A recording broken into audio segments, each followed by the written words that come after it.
Kasabay ng paggunita sa kaarawan ni God Bless Ople at pagbubukas sa buwan ng pagmamahalan ngayong 3 ng Pebrero, ipinagdiwang din ng mga kawani ang kabi-kabilang mga pagkilala at pagpapalang natanggap ng pamahalaang lungsod, dulot ng puso at katapatan sa serbisyo sa isinagawang flag raising ceremony nitong unang Lunes ng Pebrero sa City Convention Center, Barangay Sapang Palay proper. Sinimula ng naturang programa sa pamamagitan ng Thanksgiving Mass na pinangunahan ni Reverend Father Anthony Chan ng Santo Cristo Quasay Parish. Kaya mga kapatid na sabi-sabi, the devil is the master of deceit. Ang demonyo ay magaling sa pandininda. Kaya isipin na lamang natin mga kapatid, yung pinagbaga mabuti para sa atin, pero yung pala ay sulatan ng demonyo. Kasabay nito, binasbasan na rin ng bagong L300 na service vehicle ng tanggapan ng Public Employment Service Office o PESO na tiyak na magagamit sa pagbibigay serbisyo sa mga Sanosenyong naghahanap ng trabaho. Salamat sa ating pamahalaan lokal ng pamahalaan ng lungsod na San Jose del Monte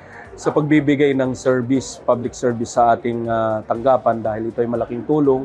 Especially ngayon, marami tayong OFW na ginagamit ng ating binigay na sasakyan at sa ating pagkakandak ng community-based training sa iba't ibang barangay. Binuksan din sa naturang programa ang kamalayan ng mga Sanosenyo sa pagpapahalaga sa kalusugan ng mga ngipin bilang pakikiisa sa Oral Health Month Celebration 2025 sa imbitasyon at paliwanag ni Dr. Gemma Cruz na dentista ng City Health Center 1 ng City Health Office. Matapos nito ay umarangkada na ang sunod-sunod na pagkilalang natamo ng mga Sanosenyo sa iba't ibang larangan at kompetisyon. Una na riyan ang 8 kabataang Sanosenyong nag-uwi ng gold, silver at bronze medals mula sa iba't ibang kategorya ng katatapos lang na Philippine National Team Trials and Novice Open. Hindi rin nagpahuli ang mga mag-aaral ng City College of San Jose del Monte Senior High School na nagbigay karangalan sa lungsod matapos ang isinagawang Division Schools Press Conference o DSPC kung saan kinilala ang CCSJDM sa mga kategoryang Collaborative Desktop Publishing, News, Column at Feature Writing English. Ang mga kabataang ito ay kakatawan sa lungsod sa isasagawa ng mga Regional Schools Press Conference. Ang mga tanggapan ng pamahalaang lungsod, ipinagmalaki din ng mga nakamit na natatanging pagkilala at karangalan. Kinilala ang Local Public Employment Service Office sa pangunguna ni Perfecto Jaime Tagalog bilang Top 1 Best in SPES Implementation o Special Program for the Employment of Students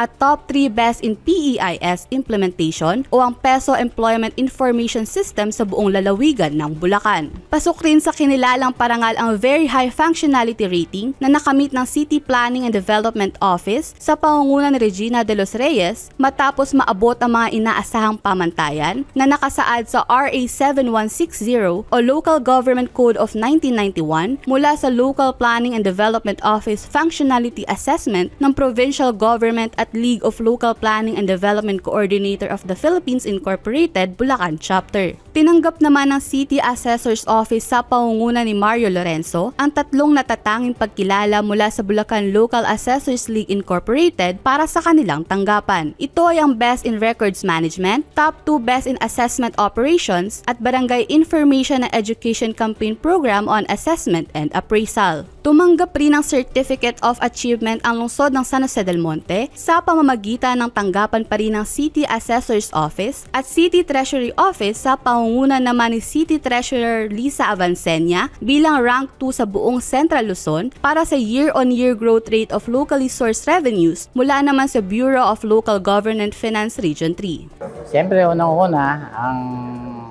pagsasamahan ng opisina, bawat sa amin, importante yun. Kailangan ang bawat isa ay tulong-tulong para mapaayos sa aming trabaho.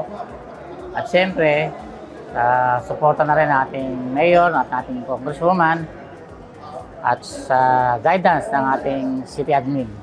So, yan ang ating parang sikreto para makamit natin ang ating mga nakamit na mga karangalan. sa ating lungsod. Isa rin sa pinakamalalaki at natatanging parangal na tinanggap ng lungsod sa pamumuno ni Mayor Arthur B. Robes ay ang 2024 Best Festival Organizer of the Year para sa 8 Tanglawan Festival at ang Tanglawan Singing Ambassadors bilang 2024 Best Performing Artist of the Year para sa group category na tinanggap ng kinatawa na si Glenn De Jesus mula sa Amur Asia International Awards na idinaos pa sa Celebrity Center International Pavilion, Hollywood, California, USA. Pinusuan din sa programa ang pagkilala sa pagpapagal, sakripisyo, husay at naging tagumpay ng mga delegado ng Tanglawan Festival ng lungsod ng San Jose del Monte. Sa pangangasiwa ng City Tourism Office sa pangunguna ni Roberto Ramirez Jr., inuwi ng lungsod ang first runner-up, Best in Music at Best in Performance Awards mula sa Dinagyang Illumination Festival mula sa Iloilo City at ang 5th place Best in Musicality mula naman sa pinakamalaking festival sa bansa, ang Sinulog Festival ng Cebu City. And of course, congratulations din pala kay Robert. Galing Robert, galing. Sa ating producing, no? Alam nyo, no? Kita nyo nga, ngayon nakikilala na yung San Jose, napupuntahan na, napupunta pa rin tayo sa ibang lugar. Pero susunod, sila naman ang pupunta dito para tignan naman nila yung ating mga pagdiriwang with celebration of our 25th anniversary by September and 10th year Tanglawan Festival.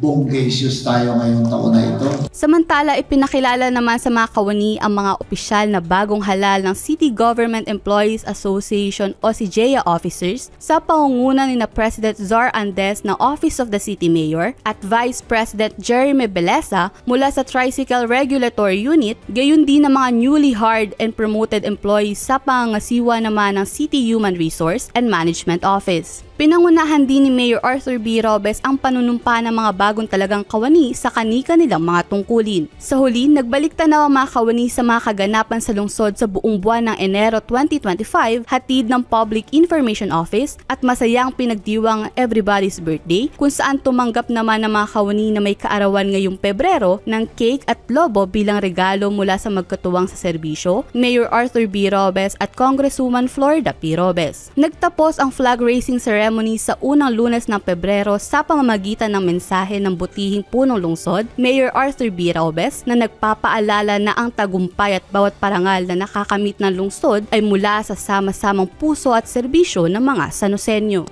Dahil sa pagtitiwalang ibinibigay niyo sa amin, mga lingkod bayan, ito ay sinusumplihan na lang namin ng isang mas tapat na panunungkulan para mas maipakita ko sa inyo na talagang love namin ang public service. Samantala, sinalubong naman ng mga kawani ng bawat barangay sa pangunguna ng kani-kanilang mga kapitan ang unang Lunes ng Pebrero sa kanilang regular na flag raising program. Dito kinilala din ang mga natatanging kontribusyon ng bawat isang naglilingkod tungo sa mas progresibong lungsod. Kasama si Jello Darantinao para sa Balitang Sanosenyo, ako si Narlen Mabanglo, Public Information Office.